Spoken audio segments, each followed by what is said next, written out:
Thinking of active shooter or a threat in school can be a scary thought. However, it is important to be prepared.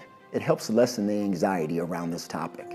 Principals, counselors like myself, and social workers are always available to discuss these issues with students or any other issues regarding this matter.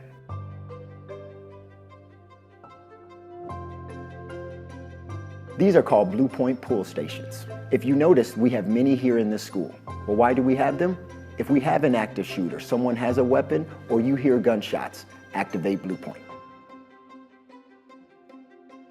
The Blue Point pull stations were put into our school with your safety in mind. When the alarm sounds, the school is put into lockdown and local law enforcement is sent to our location as soon as possible. This video is an overview. Your teacher has a document with more information that they will share with you after this video. The Blue Point system is an important part of our safety system in Northview schools. It is something that we never want to use, and it's our job to make sure we never have to use it. How? By looking out for one another. Be kind. Remember that everyone has dignity. And if you see something, say something.